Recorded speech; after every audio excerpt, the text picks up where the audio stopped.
सभी भक्त जनों को मेरा सादर प्रणाम है। आज मैं सुनाने जा रही हूँ शैलपुत्री माता की व्रत कथा। आप सभी इसे श्रद्धा भक्ति से श्रवण करें।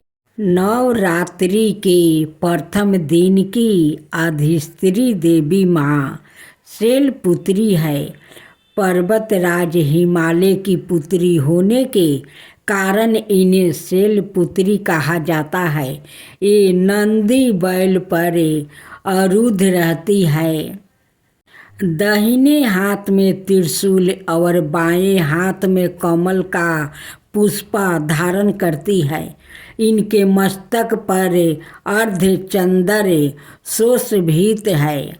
माँ शैलपुत्री को नव दुर्गाओं में प्रथम स्थान प्राप्ति है और भक्त इनकी पूजा से अपने जीवन में स्थिरता, साहस और शांति का अनुभव करते हैं।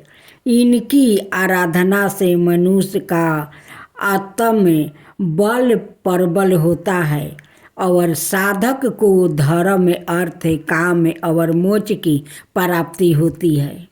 माता शैलपुत्री की उपासना से जीवन के सभी संकट दूर होकर सुख समृद्धि प्राप्ति होती है। आज आप श्रवण करेंगे नवरात्रि की महागौरी की व्रत कथा।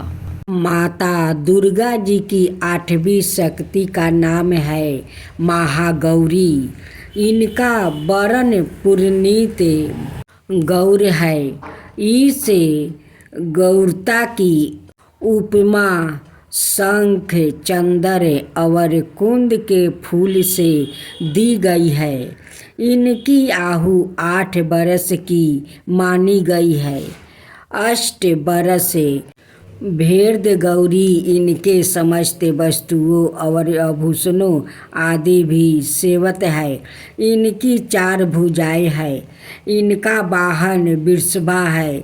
इनके ऊपर के दाहिने हाथ में अभय मुद्रा और नीचे वाले दाहिने हाथ में त्रिशूल है।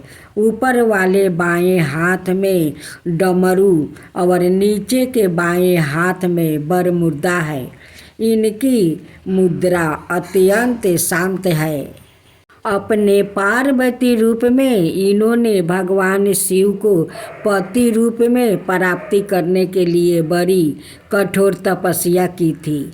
इनकी प्रतिज्ञा थी कि वरद शंभु नयन देव परमेश्वर गोस्वामी तुलसीदास जी की अनुसार भी इन्होंने भगवान शिव के वरण के लिए कठोर संकल्प लिया था।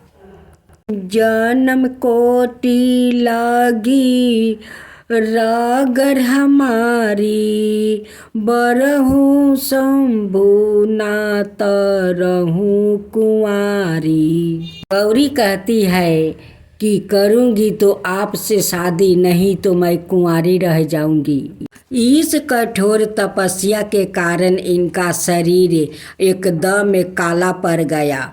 इनकी तपस्या से प्रसन्न और संतुष्ट होकर जब भगवान शिव ने इनके शरीर को गंगा जी के पवित्र जल से मल कर धोया, तब वो विद्युत प्रभाव के समान अत्यंत कांतिमान और गौर हो उठी। तभी से इनका नाम महागौरी पड़ा। दुर्गा पूजा के 8वें दिन महागौरी की उपासना का विधान है। इनकी शक्ति अमोघ और फलदायिनी है। इनकी उपासना से भक्तों के सभी कलेमस धुल जाते हैं। उसके पूर्ण संचित पाप भी विनाश हो जाते हैं। भविष्य में पाप, संताप, धैर्य, दुख उसके पास कभी भी नहीं आते। वो सभी प्रकार से पवित्र और अक्षय पुण्यों का अधिकारी हो जाता है। महागौरी का ध्यान, स्मरण, पूजन, आराधना भक्तों के लिए सबर विधि कल्याणकारी है। हमें सदाए इनका ध्यान करना चाहिए। इनकी कृपा से अलौकिक सिद्धियों की प्राप्ति होती है।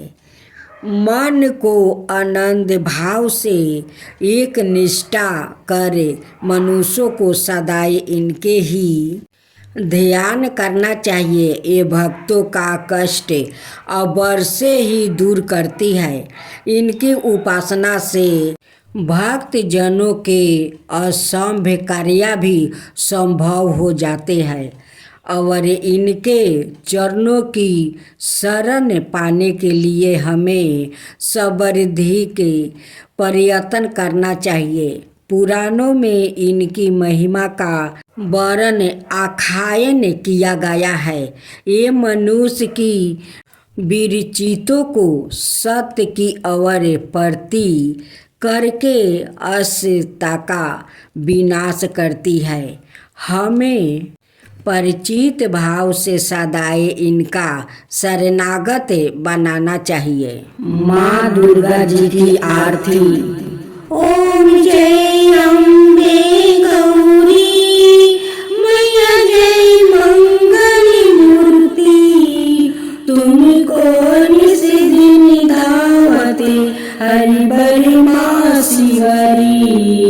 जय अम्बे गौरी मांग सिंदूर विराजते टीको मृगमद को, उजल से दाऊ नैना चंदर बदनी को।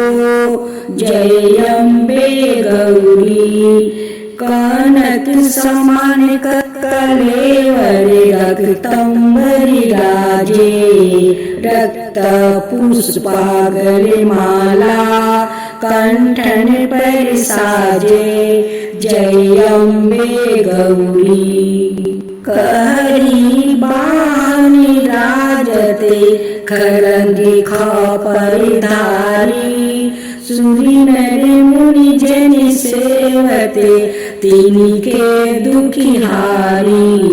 जय अम्बे गौरी कानन कुंडल शोभिते नस गरे मोती, कोटि की चंद दिवाकर राजते समज्योति।